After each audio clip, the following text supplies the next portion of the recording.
Great. Hello, everyone. Welcome to the Postgraduate webinar for the School of Languages, Literatures and Cultures. My name is Niamh, and I'm the EU Postgrad Recruitment Officer for the College of Arts, Celtic Studies and Social Sciences. Before we begin, just a few housekeeping things to note. Firstly, today's session is being recorded, and we will share the recording with you afterwards, so you can refer back to it whenever you need. And we will have time at the end for a Q&A session. So if you just want to drop any questions you have into the question chat, we'll refer to them at the end. So we have lots of excellent program directors lined up to talk you through all of the different programs we have on offer. But before we get into that, I'm just going to give you a quick introduction to UCC. This is especially for anyone living outside of Cork or living outside of Ireland. So firstly, UCC was originally founded as Queen's College Cork in 1845. So we're getting up there in age. Our main campus is set on 42 acres of woodland with a combination of older buildings, historic buildings and modern ones. But we're also only 15 minutes walk from the very vibrant city of Cork. Students really like that balance because it allows them to have really fun time in the city, but the campus is quite peaceful and tranquil, and it helps you kind of focus on your studies. You kind of get the best of both worlds. The image you can see there on the right is of the quad, which is the oldest part of the university, and it's seen as quite iconic, and that's where everyone gets their graduation photos taken after they finish their studies. But it is, however, I've learnt, considered unlucky to walk through the grass there before you've graduated. So if you're joining us in September, you might want to bear that in mind. Especially for that, to have that good luck for your exams. So yeah, avoid the grass. And then let's take a look at some key facts about UCC. UCC is home to over 25,000 students, including nearly 5,000 international students from over 100 countries. So it's a massively diverse student body. We are also an incredibly environmentally conscious university. We've achieved over 5 green flags for sustainability, and we were recently ranked one of the most sustainable universities in the world, which is something we're really proud of. Outside your academic work, we have over 100 societies and over 50 clubs. So no matter what your interests, there's definitely a community for you. And yeah, everyone really thrives, not just in their academic side of things, but in their personal interests as well. Now, to have a quick overview of the campus, it's all along the River Lee, and kind of to the centre there, you'll see the quad that I mentioned, which is the oldest building on campus. But surrounded by that, there's lots of places that you would frequent a lot, like the Bull Library, the Student Centre, lots of learning and teaching spaces. And then up to the very top there is the Mardyke Sports Centre, which is only about 10 minutes away from the very centre of the campus.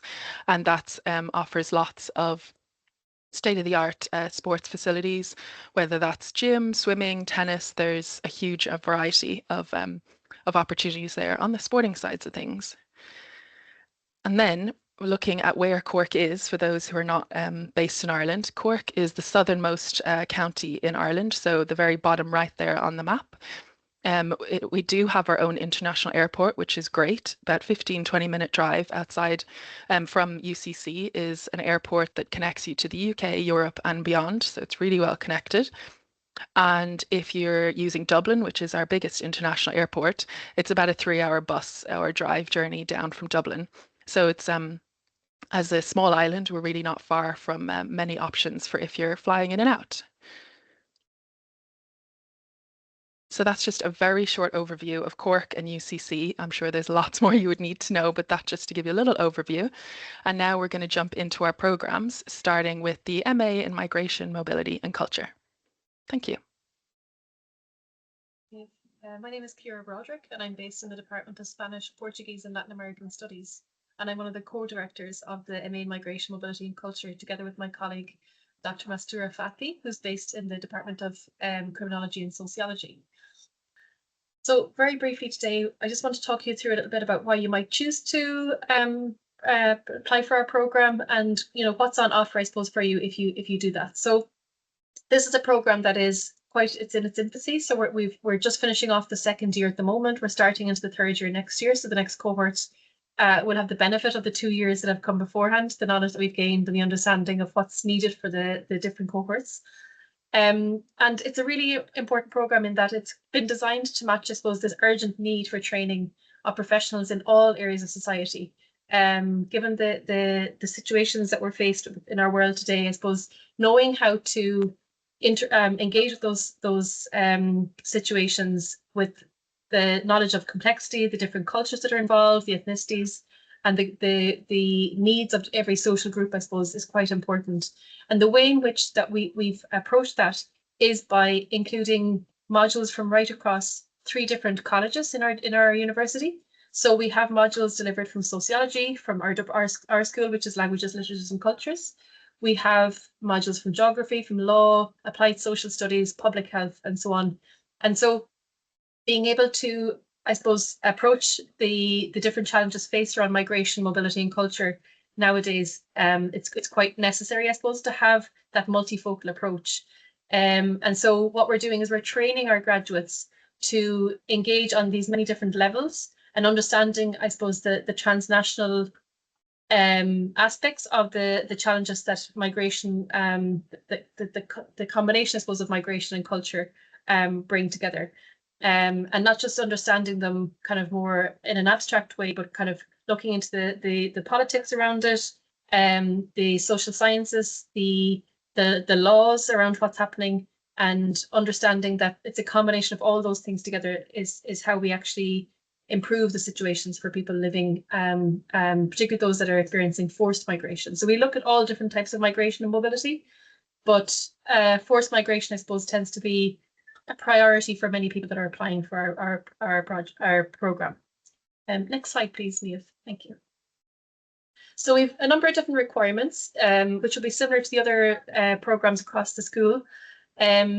Generally speaking, we would hope that our applicants would have at least a second class honour grade 1 in their primary honours degree, and that can be in any discipline. So second class honours grade 1 in terms of percentage would be approximately 60% or above.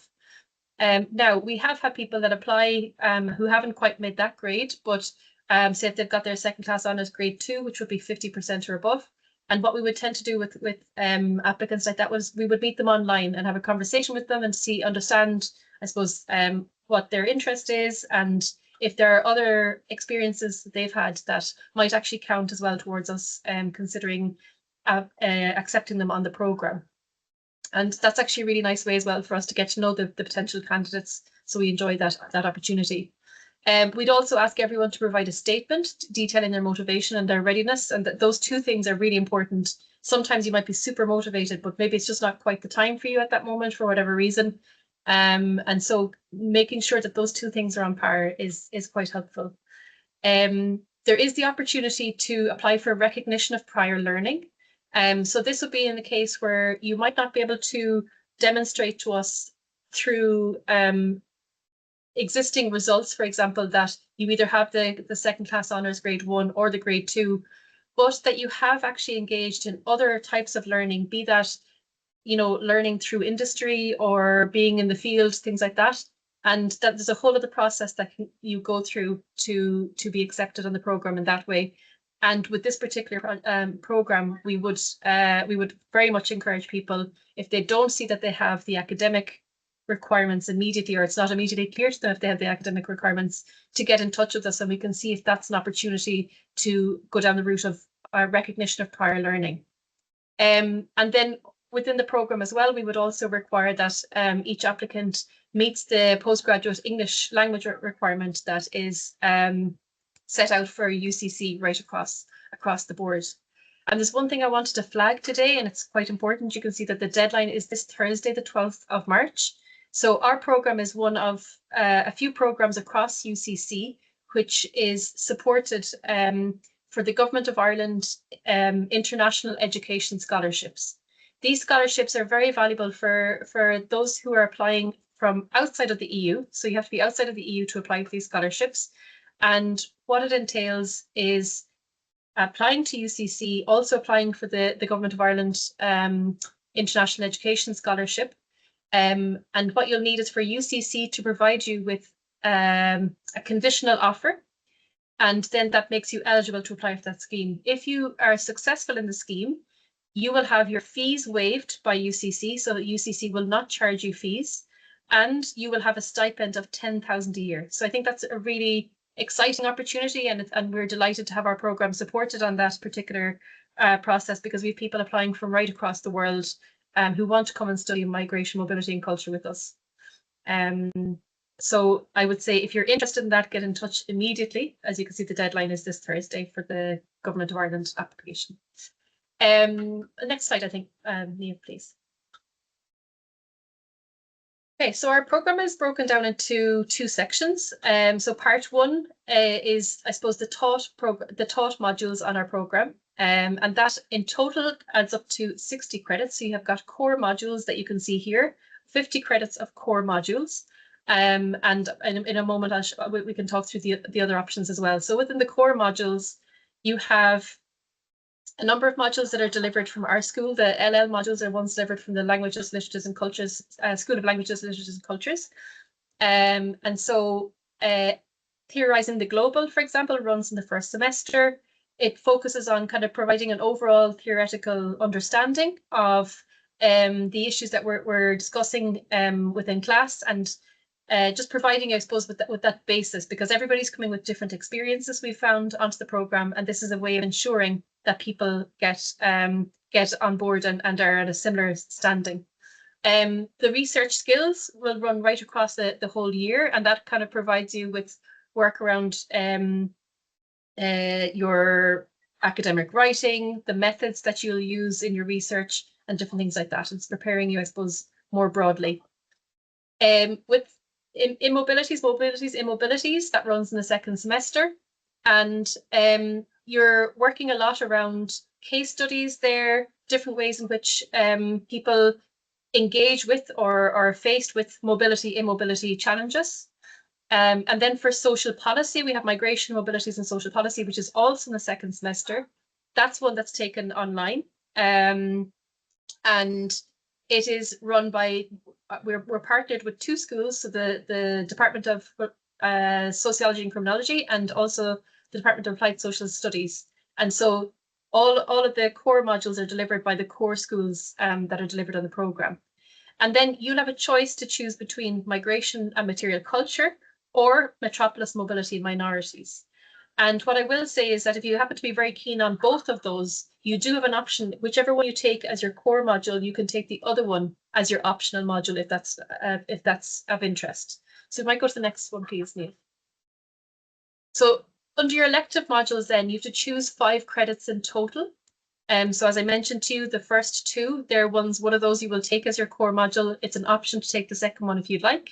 If you'd like to be more focused on geography, for example, you might think about conceptualizing society, space and city, public health, or contemporary global politics, for example. They could be options. They would be taken together because you need 10 credits in total. And then we have a law module focused on refugee and forced displacement law. And alternatively, you can choose 10 credits of a language module, as we are delivered from the School of Languages. And then finally, your part 2 is directed study. So it could be a dissertation or a major project focusing on migration, mobility and culture, or a project focusing on multilingual Cork, which is creating a transnational interview archive. And we can talk to you more about that if you've interest in that. I think it's the next slide is the last slide, Neil. So just very briefly, if you're kind of wondering, well, if I do this master's, what do I get from it? What we tend to have are people coming through who are particularly interested in third sector employment, that is working with non-governmental organizations, transnational organizations that are supporting migration, and they're particularly interested on those that are focused on migration related services. You might find that you get into the area of civil service or public service, policy drafting and consultation because of the specialist skills that you're gaining through this. You might go into the areas of community organizing. We have a lot of kind of extracurricular opportunities for you to engage with communities here within UCC and beyond within Cork. And we do also have people that go into postgraduate research. They might do a PhD and continue on into, it could be employment-based PhD or it could be a traditional PhD, depending on what your preference would be. So we'd be very happy to discuss those ideas with you. I'm going to leave it there because I know there's plenty of other colleagues that are going to share about their programs. Thank you so much. Great, thank you so much. That was super informative. Now we're going to jump straight into the MA in Asian Studies. Yes, hello, welcome everyone. My name is Konstantin Holzer. I'm the program coordinator of the MA in Asian Studies, and it's a great pleasure to have you all here. Let me briefly guide you through our program. Next slide, please. The MA Asian Studies, it's a unique, well-rounded and transdisciplinary program that is focusing mainly on East Asia, on the countries China, Japan, and Korea. And East Asia with a long standing ancient cultural heritage, but as well as a vibrant, bustling modern contemporary culture, as well as making up 1/4 of the world economy. East Asia is a fascinating place to study, both in its ancient traditions and thought systems, as well as in the terms of its current contribution to politics, society, the economy, culture, film, and so on. So as I just mentioned, it's I think one of the unique selling points of our program is that it's transdisciplinary, and we're focusing both on history. You'll have a chance to study political economy, economics, religion and philosophy of the region, as well as culture, literature, identity of Korea, Japan, and China, and film as well. And while it's not a requirement, you will also be given the opportunity of doing classes in Chinese, Japanese, or Korean based on your level. We have excellent teachers in all 3 of those languages that offer classes on different levels. And our teaching body has also different backgrounds, from history to political economy, in my own case of China, to philosophy, film, society, and so on. Next slide, please. Yes, so I think East Asia has a lot to offer. And I think this combined transdisciplinary approach is really at the heart of our teaching, learning, and research program here. So you will have the opportunity to draw from the expertise of our broad staff body and profit from a highly versatile and beautiful learning environment. You can, based on your own interests, you will be given the opportunity of choosing different options from our courses. So you can have a focus based on your own previous training, or based on your interests more in culture, philosophy, or contemporary economics, business, and so on. Religion. Yes, next slide, please. Yes, East Asia, apart from its historic heritage, it's also famous for its soft power. I think many of us are fans of Studio Ghibli, or even now recently there's this term of China maxing, for example, where you see Chinese soft power also well in the Olympics, for example, or among Chinese heritage learners, or Korean architecture, science fiction in East Asia. So I think there are lots of beautiful potential topics that are interesting to explore, not only as part of the coursework, but also for students as part of their own supervised research projects, dissertations, and other forms of assessments. Thank you. Next slide, please. Let me briefly introduce our staff body to you. So we have our expert in Chinese linguistics is Dr. Yanyu Guo, who I see is also here on our panel today. Then myself, Dr. Konstantin Holzer, I'm mainly focused on China's political economy, intersection of globalization, business, and contemporary society. The next slide, please. Then we have Professor Kiri Paramore, who is an expert in Confucianism and in Japan and Asian studies, especially in Japanese and East Asian forms of democracy and history of ideas.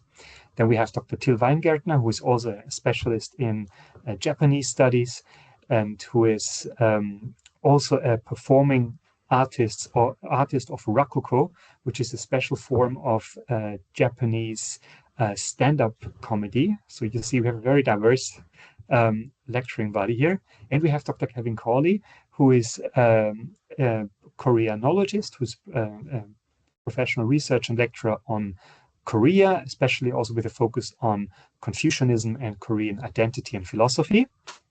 Next slide, please. So how can you profit from the MA degree in Asian Studies? Well, as we have mentioned, first of all, we have a very individualized approach with guided supervision, and based on the different expertise that you find in the department, you have lots of different opportunities of actually picking your field of interest and research for yourself, working with different supervisors at the same time.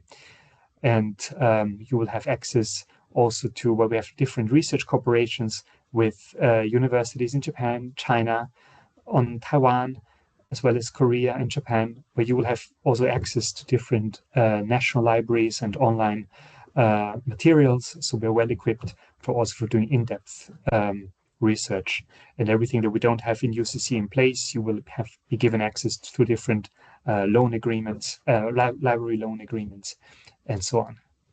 Next slide, please. And yes, so you will have the option of doing a 1-year full-time program or a 2-year half-time program. If you opt for a 1-year program, you will have 2 semesters in UCC where you will take classes, and then the third term, then between April and October, that's usually then the time when you will write your thesis, which will be supervised by at least 2 supervisors, 1 to 2 supervisors from our department. And we also particularly encourage students to draw from the transdisciplinary environment in our school. Next slide, please. Possible careers after you have graduated with the MA in Asian Studies are broad and versatile. We know from people that went into government, diplomacy, foreign affairs, business and project management, international organizations, translators, university careers, marketing and sales professionals. So I think it's an excellent stepping stone to an international career. We know from, for example, in Asian studies, there's always this famous example of the previous Prime Minister of Australia, who also studied Asian studies. Then also among our own student cohort, we have people that went into business, that were working for Irish companies abroad, for example, in China, with Jameson whiskey manufacturing, or the Kerry Group, or and many others, both Irish enterprises as well as other international enterprises, as well as diplomacy, foreign service, and so on. Next slide, please. And finally, we have here a testimony from one of our students who also profited from the MA in Asian Studies.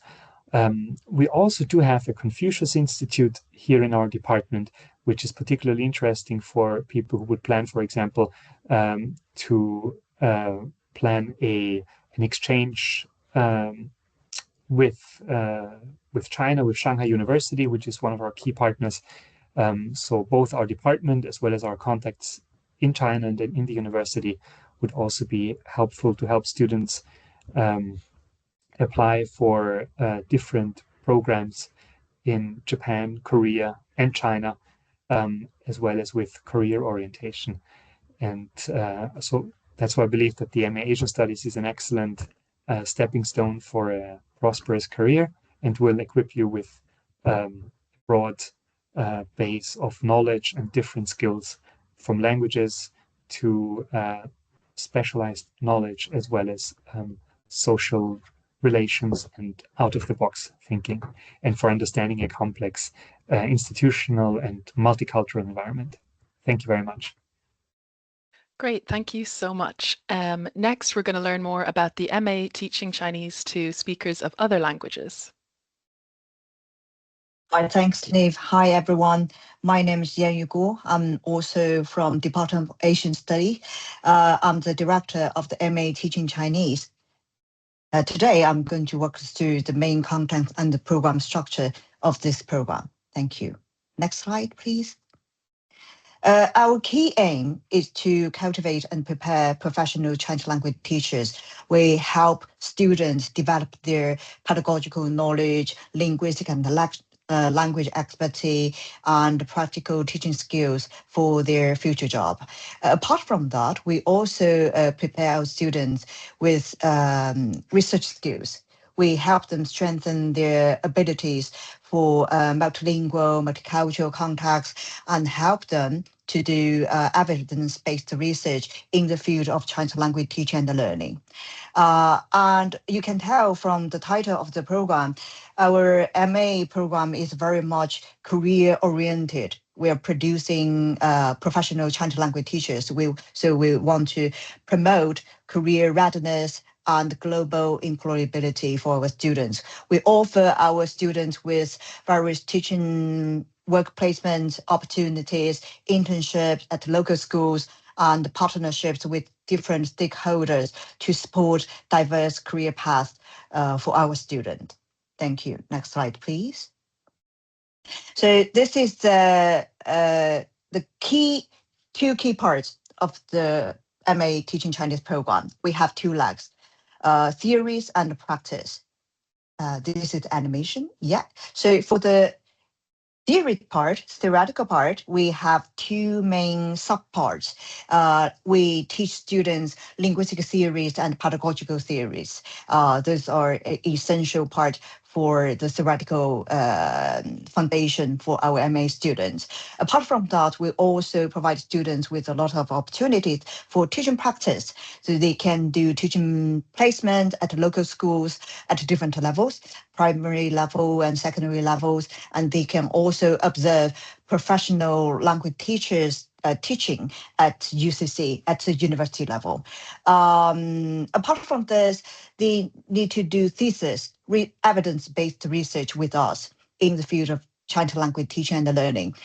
So we also teach essential research skills to our postgraduate students. Thank you. Next slide, please.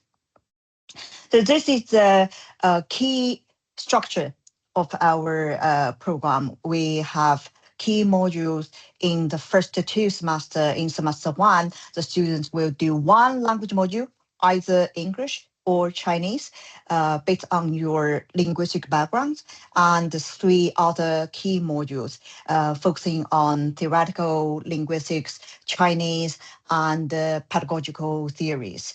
And in semester two, we also have theories and practice, teaching practice, and you will do internships throughout the whole year. In semester three, you will focus on thesis writing only.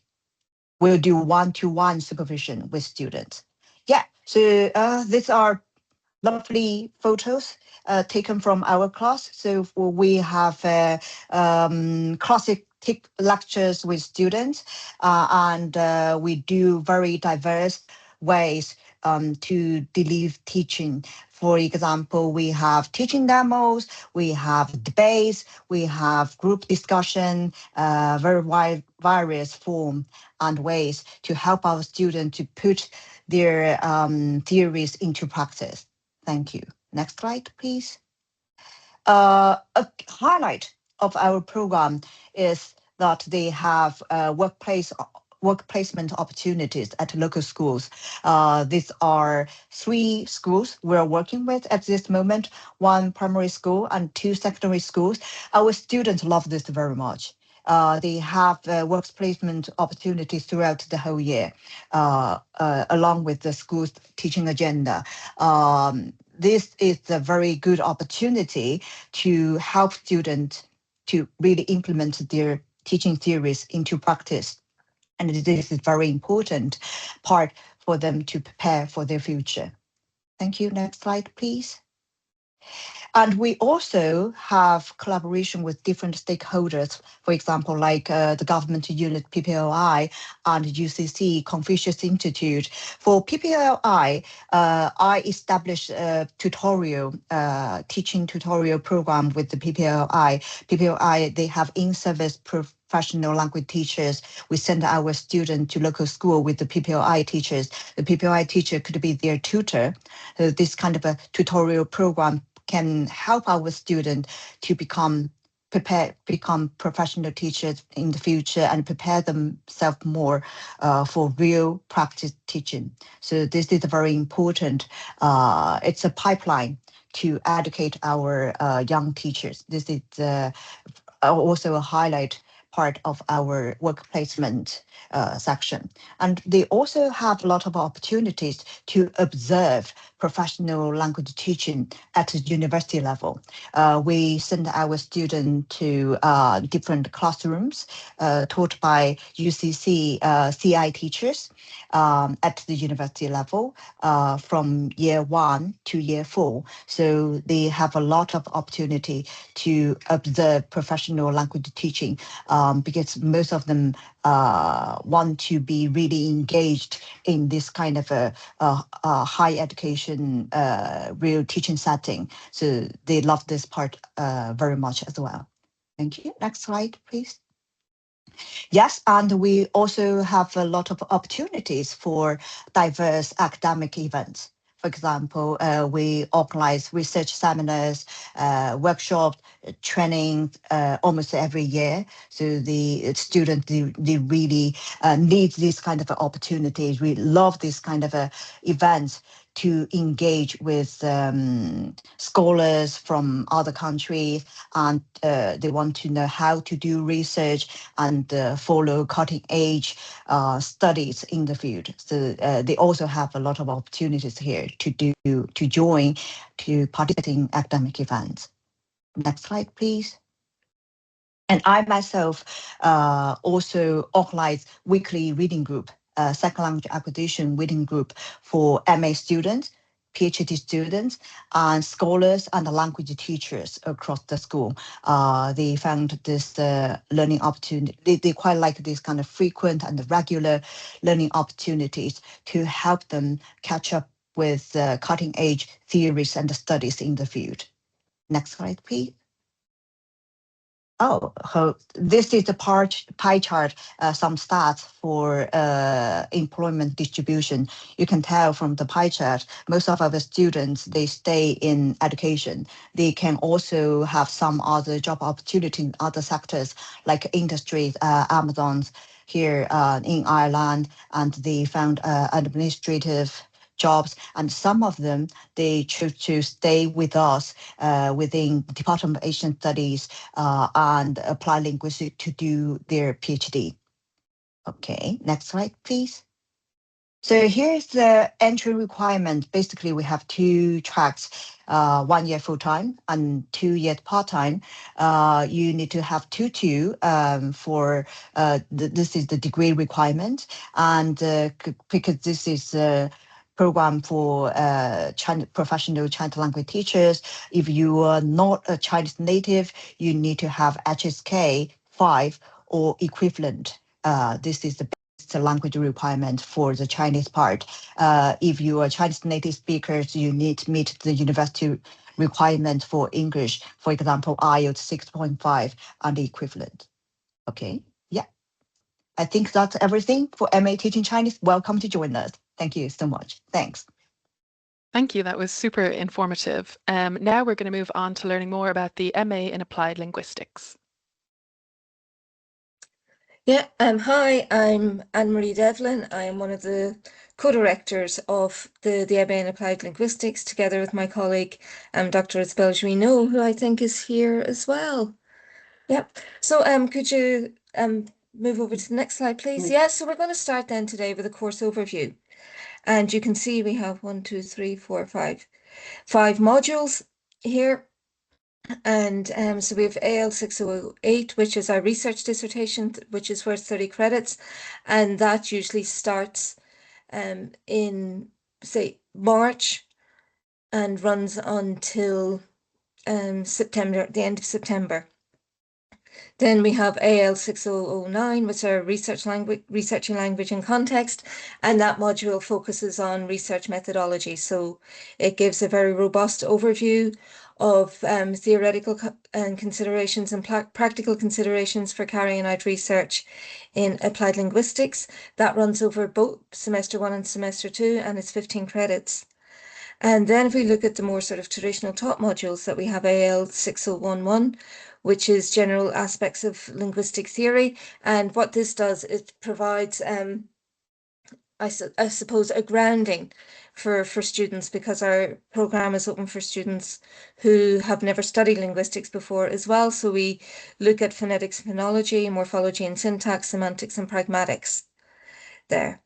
And then moving on, and still in semester 1, but moving on to the next module, which is AL 6012, and that's applied aspects of linguistics, and that is also 15 credits.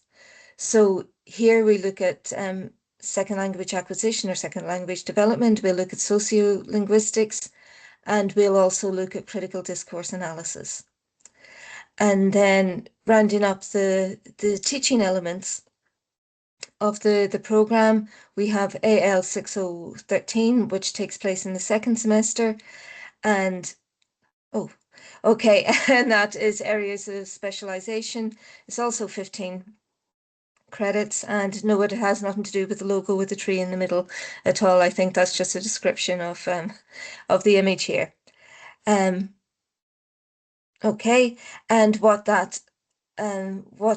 we do in AL 6013 at the moment, what we're looking at issues in language education. We're looking at minoritized and heritage languages and language and identity. And throughout the whole course that we deliver our input in a range of different ways. That includes traditional teaching, it includes workshops, and it also includes things like case-based learning as well. Okay, so we can maybe go on to the next slide. Okay, so what we have here then is a sample of recent research projects. So the first one here, the case of gender inclusive language in bilingual speakers of Greek and English. And in 2025, this was the winner of the EFNIL Master's Thesis Award. And it was one of the best 3 theses in Europe within the area of language use, language policy and multilingualism. Another project that we had recently is I'm so sorry, I'd love to help you, but I'm genuinely up the walls at the moment. And that's a gendered study on the realization of refusals by Irish adult speakers, of young adult speakers of Irish English. And other ones include conceptual transfer, the interference of Vietnamese L1 in the acquisition of English spatial prepositions, or we have the happiness factor, the effects of perceived L1 accent discrimination on L2 speakers' subjective well-being. We also have had the discursive strategies of legitimization, the case of abortion in Ireland in 2018, a multimodal approach. And then finally, we want to showcase the moral metaphor analysis, a novel approach to critical metaphor analysis in moral foundations of theory. And I think what this sample does, it showcases the diversity of research then that our students eventually end up engaging in their supervised dissertation. And then maybe we can go on to the next one. And what we want to look at here is some selected publications, because it's not uncommon for our students to, our graduates to go ahead and publish their research here. So in 2024, we had My Polish is Dying, and I'm really upset about it. First Languages Experiences of the 1.5 Generation of Immigrants in Ireland. And 2024, The Complex L2 Self, Chinese Study Abroad Students, EFL Motivations Through the Lens of Neoliberalism and Neo-Confucianism. And 2021, we have discursive strategies of legitimization, the case of abortion in Ireland. And 2017, we have the sexually frustrated, the dumb and the libtard traders, a typology of insults used in the positioning of multiple others in Irish online discourse relating to refugees, asylum seekers, immigrants and migrants. Okay, again, once more, highlighting the diversity of what we do here. So there's room for absolutely everyone. So if we can move on to the next page, and as well as this sort of formal teaching and that we have on the course, we also do have a range of events and guest speakers.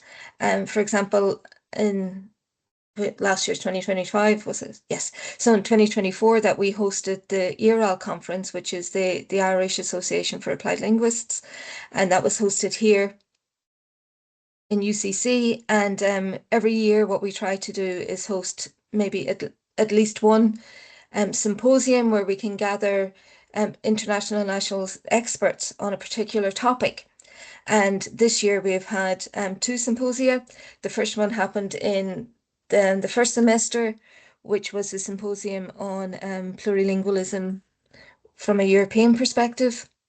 And the second symposium that we have just hosted this week, it just took place on Thursday, was on oh gosh, digital revitalization of minoritized languages, and that was taken from a sustainability perspective. And in addition to that, what we also run is an applied linguistics ERC, early research career seminar series, where we invite our colleagues who are early research early career researchers and our postgraduate students there to present their work, and that usually happens on a Friday afternoon. And yeah, and again showcases the wide diversity of work that's happening in here. And I think, is this the last one or is there one more? We can just see if there's one more. Oh yeah, graduate outcomes. So in terms of graduate outcomes, and we're talking about why do students do this, we have quite a substantial body, quite a substantial number of our graduates who go on to further research, either in the form of a PhD, it could be with us, could be elsewhere. And our students are often quite lucky insofar as they do attract excellent scholarships from the college, or Government of Ireland scholarships, as well as other prestigious national scholarships, including the Government of China and Saudi Arabia government scholarships. So they can go on to do research, or they go on to work as research assistants. And many of our students go on to work in industry, and a burgeoning industry at the moment in terms of, for linguistics graduates, is tech companies. And that so we're getting a lot of interest from tech companies who want to employ people who can analyze their large language modules for them. And we have people who are working in media and communication, and we also have people then who go on to language teaching. Okay, and entry requirements. Okay, so that wasn't the last one there. So in terms of entry requirements, similar to a lot of the other MAs that we have spoken about, that the applicants must have a second-class honours 1 in a primary honours degree, which normally includes, which we recommend includes a language. Applicants with second-class honours 2 in a primary honours degree will be considered under recognition of prior learning, as will applicants who maybe did not study a language as part of their degree. And this is subject to adequate proof of relevant additional work experience or background knowledge, as assessed by the programme coordinators, normally in an interview. And again, applicants who have studied outside Ireland must meet the required entry academic grade equivalent to Irish requirements, and there is also an English language requirement for those people who don't come from an English medium background. Here, yeah, and I'm not quite sure. Yep. And in terms of student experiences, we're very lucky to have 3 students here with us today. We have Quiva, we have Victoria, and we have Kim. And I think what's really nice about this, the students who came along today, that once more it represents the sort of multilingual, multinational, and multicultural aspect of our of our students, whereas Kim is a national student from Ireland. Oh no, sorry, not Kim. Caoimhe is a national student from Ireland. Kim comes from France via New Zealand, and Victoria is from the US here. So Caoimhe highlights the wide range of specialities that we have, passionate staff, and small classes supporting meaningful connections with classmates. And Victoria likewise refers to the overview of diverse subfields of linguistics. She likes the fact that we combine theoretical and conceptual elements with real-world applications, and the fact that it encourages the application of inspired research and study. And yeah, and maybe we can hear from Kim to see what she thinks, maybe slightly later. Yeah, and I think that's it for the moment. Yeah, that's really great. If each of our three students, if you're there at the moment, if you'd like to just unmute and maybe just give us a quick overview of why you decided to take the course and what you're liking the most. I know it's bullet pointed, but just to hear from you after sitting through all of this for us, that would be really great. So if Caoimhe, if you want to start. Yeah, of course. Thanks for having me. So yeah, my name is Caoimhe. I decided to choose the MA in Applied Linguistics because I had a background in languages. My undergraduate degree was the BA in World Languages here in UCC. I've always kind of had this passion and love for languages, and so kind of seemed like the right way for me to go. Just to kind of like expand upon the bullet points that I have there, I have a few notes written down. So there's a wide range of specialties. Like the three of us here are doing three vastly different theses. And the base classes that we do, you go from morphology, pragmatics into critical discourse analysis, and then kind of more specialized topics like the sociolinguistics of minority languages. It's a really great introduction for someone who might only have like a base level knowledge of linguistics and maybe doesn't know a lot of the theories that go into it. So there's like something there for everyone, and the staff I think are absolutely world class. Not to like kind of talk them up while they're here in front of me, but they're fantastic. There's always no stupid questions with them. They're so motivating and so friendly, and they just really want everyone to achieve their best, to be able to study what they want, to be able to kind of put new research out there, and to like do their absolute best in any kind of topic. And that kind of leads itself into the small classes being such a benefit, because you get, not only you have meaningful connections with your classmates, but you get such a meaningful relationship with your teachers and your lecturers. You know them and they know you so well. You're able to discuss with them things that you maybe spoke about 2-3 weeks ago because they remember, because the classes aren't so massive. And like I said, with meaningful connections with your classmates, I could tell you exactly what Victoria and Kim are writing their dissertations on, because we have such a close relationship, because the class is so small. Yeah, I think that's everything Great. for me. Thank you. That was really good sales pitch. And now if we could hear from Victoria. Yeah, hi. Thank you for having me as well. Yeah, my name is Victoria. I'm from the States. I got my undergrad in languages and intercultural studies, so similar to Caoimhe and everyone who's engaged within this program. It started with a love for and a passion for languages and cultures, but kind of just to reiterate what Caoimhe had said, I really appreciate the fact that like my experience within this program has been so enjoyable. I really enjoy the fact that the faculty is so supportive and passionate about their, respective fields, and it really positively influences my own learning and motivation as well.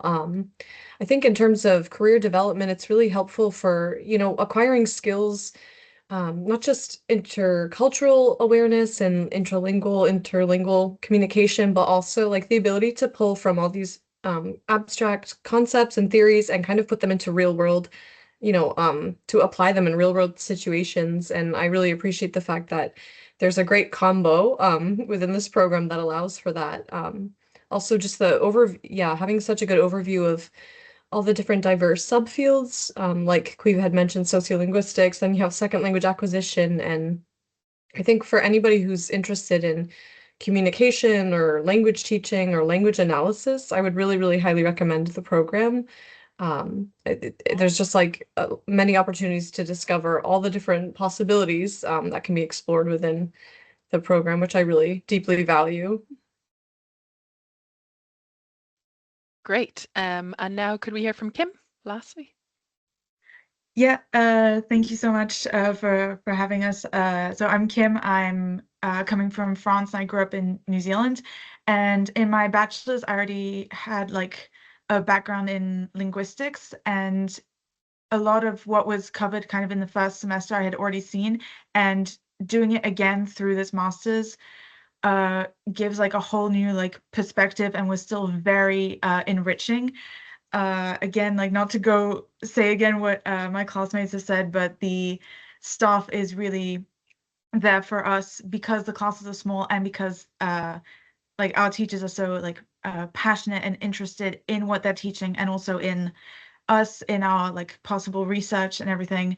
And that's like from the beginning, and from like again from the beginning throughout all the classes, there is always the focus or the idea of our thesis in mind and what we're actually going to do.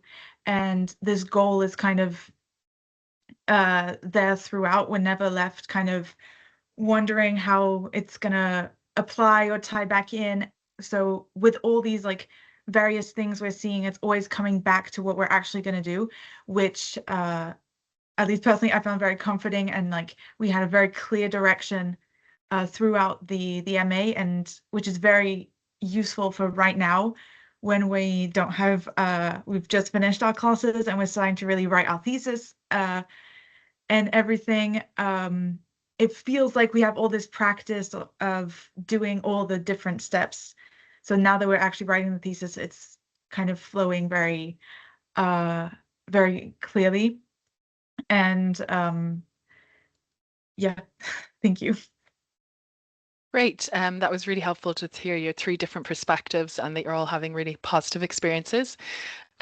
Great. And so lastly, we're going to move on to our last course, which is the MA in Translation Studies. Hi, thanks, Niamh. I'm going to try to whiz through this because I'm aware that we're nearly out of time now. But so my name is Hannah Sylvester, and I am director of the MA in Translation Studies.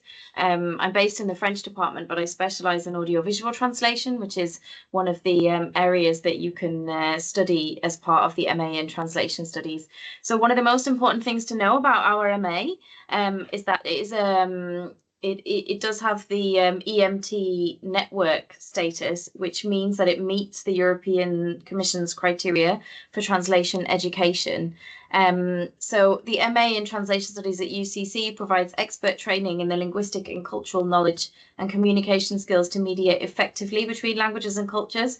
And the reason that I'm highlighting that is because it's not just about swapping some words for words in another language, but it really is about this mediation between cultures and knowing who the target audience is. If we can go to the next slide, please.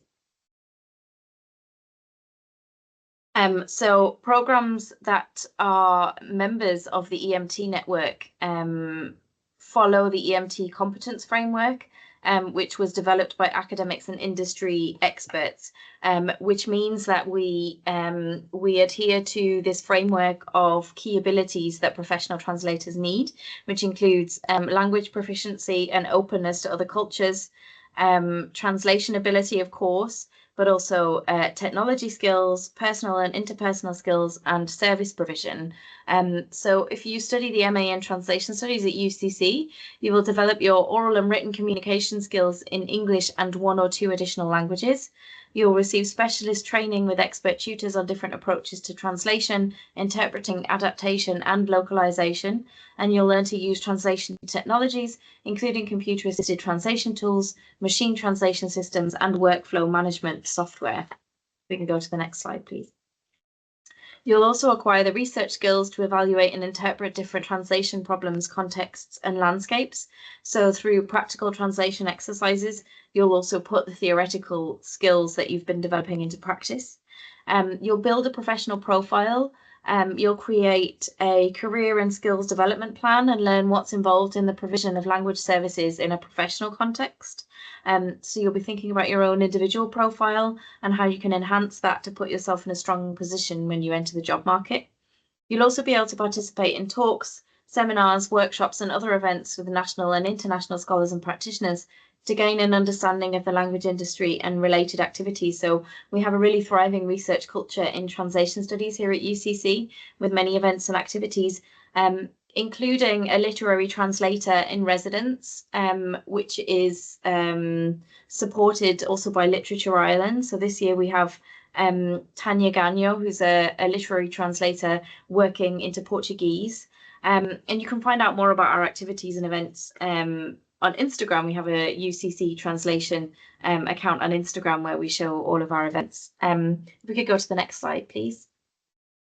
So in terms of career options, graduates of the MA in Translation Studies find employment in Ireland and abroad. So of course, within the language industry, working as freelancers or in-house for language service providers in a number of roles, including those listed there. But, you know, we have recent graduates working at, for example, TransPerfect, RWS as translators and project managers. Also in supranational organisations, like, for example, the EU institutions. So a couple of our recent graduates, one of them is a proofreader at the Court of Justice of the European Union. Another is a language assistant in the Secretariat of the Irish Translation Unit of the European Commission in Brussels. We also have graduates working with global companies like Amazon, Apple, Facebook as data analysts or localization experts. And in a wide range of related areas such as content creation, technical writing, marketing and sales. So we have people who are now writers, TV presenters even, or they've gone on to do further study, for example, in a PhD. If we could go to the next slide, please. So when you study this program, you'll use English and one or two of French, Spanish, German, Italian, Portuguese, Chinese, Japanese, and Korean. If you study it full time, it would be 12 months or 24 months if you study the program part time. And it involves the study of 90 credits, so 60 credits of taught elements over semesters 1 and 2, and 30 credits in the form of a dissertation or extended translation project. If we can go to the next slide, please. So here we have the modules laid out fully for you. So the core modules involve translation and professional communication skills, contemporary translation theory and practice, work integrated learning in translation, and an introduction to translation technologies. So everyone will study those 4 core modules. And then you'll do 10 credits in each of your selected languages. So if you do one language, 10 credits of language translation, or if you do 2 languages, then you could do 20 credits of practical translation modules there. And then the remainder of your taught credits you would make up with a selection from those elected modules there, which include, for example, adaptation and intersemiotic translation, audiovisual translation, as I said, interpreting, terminology, poetry translation. There's a whole host of different things that you can study further. And then for the research component, you can either do an extended translation project, so that involves translating a text between the languages that you work with and writing a critical commentary on your translation, where you bring in the translation studies theory that you studied as part of the degree, or more of a kind of traditional research dissertation, where you might study translation work that has been done by somebody else, for example. If we could go to the next slide. So there's a couple of slides here with student testimonials, just that kind of flag some of the elements of the program that students have really enjoyed. Lucy Tasker, for example, highlights the fact that she could do a final project that she was really passionate about. So she could undertake a translation in an area that she had kind of developed an interest in during the program.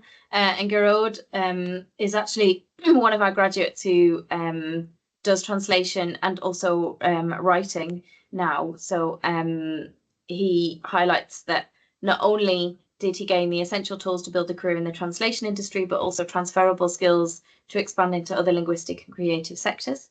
And if we could go to the next slide, please. Ema did the translation in European institutions module, which involved a field trip to Brussels, which she particularly enjoyed as part of the program. And then Shujia highlights the Simulated Translation Bureau, which is where students form translation bureaus with other students in the cohort. And we have a kind of simulated translation industry where students bid for work, provide formal quotes, and have to kind of carry out the translation work as if they were working in the industry. And then this is just the last slide here now. Thanks, Niamh. So similarly to the other programs, you need a 2-1 in a primary honours degree in language-related area studies with a 2-1 or above, or the equivalent, in your second language. If you speak one of the languages as your L1, then you should have an honours primary degree with at least a 2-1 in a relevant discipline. And of course, all the entry requirements and other details about the programme are available on the website. That's all from me. Thanks, Niamh. Great. Thank you so much. It looks like we've quite a quiet audience today because we've got no questions in the Q&A. We'll just wait a minute to see if anything pops in the last moment or two. But yeah, I want to say a massive thank you to our staff and our students for taking part today. We have, as we said, we've recorded this session, so we will send it out to everyone who signed up and watched. And then if you've any follow-up questions, you can email me directly and I can get you the answers.